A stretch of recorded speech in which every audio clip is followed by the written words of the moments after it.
Hi everyone, Sellout Sunday is something I've been doing for quite some time now. For the most part, the impression the series has, I believe the impression the series has given is that it is all about me playing a game that was requested by one of you and perhaps making some controversial comments about it. But that's not what the series is supposed to be about. And not only that, but the fact I screwed up some recordings or had to do some of them with no commentary has got me thinking about the way I should be making these videos, how I should be presenting them, and explaining what Sellout Sunday is really about. I guess I'll explain it now though, before I forget myself.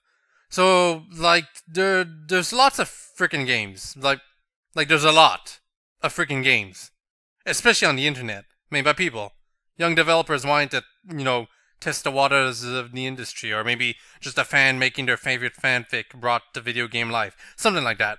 And as someone who has also made his own game at some point years ago, I feel a lot of people either aren't aware or don't care about how well their game presents itself to other people. Because I didn't make my game with other people in mind back then, at least not initially.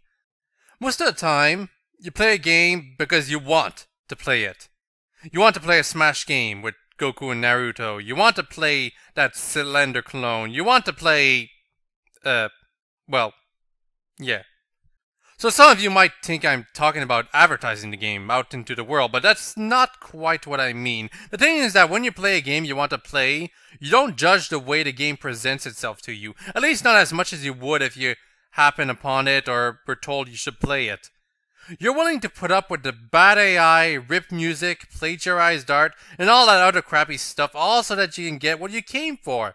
You don't judge the actual amount of effort the game makes to introduce you to its core design. And that's what Sellout Sunday is for. To properly assess how a game presents itself to newcomers. To see if the game really cares about showing you how it is supposed to be enjoyed.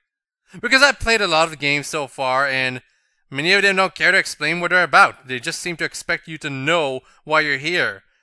Which I feel is poor design, because properly introducing the player to a game is how you succeed in terms of building audiences and attracting new people to a genre.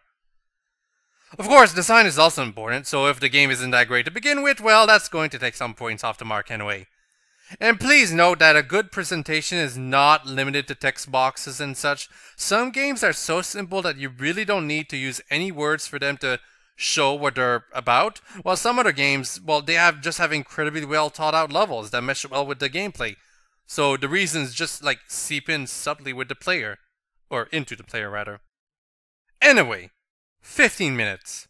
I play a game I'm told to play for 15 minutes, and once that timer is up, I make a short review of how I felt playing it. Because 15 minutes is all the time I feel some newcomers are willing to put up with a game they don't know about anyway. It could be a much shorter for some people, like 15 seconds, but 15 minutes is what I feel gives the game enough time to do its thing, if it wants to.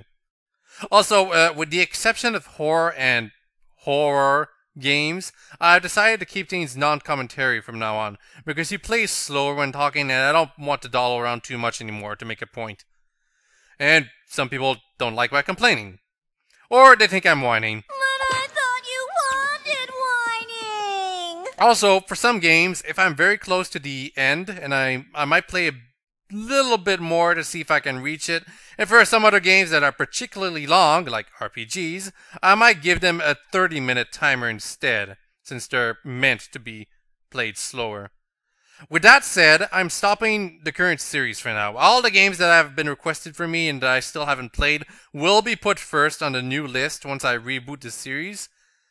So you'll all know when I'm about to start it up again, when I upload an introduction video to the series that probably properly explains the rules, like I almost already did here, but more professionally probably. No matter what the quality or amount of content the game has, if it doesn't even do something as basic as explaining the controls or throw its entire arsenal of gimmicks in my face to show how unbalanced things are, then well, you can expect me to be a bit critical on my review time. Even if in the long run, it turns out to be a good game. Because it takes good design to properly present a game, and well, some games don't even attempt to do that because they rely on popular intellectual properties to keep your attention.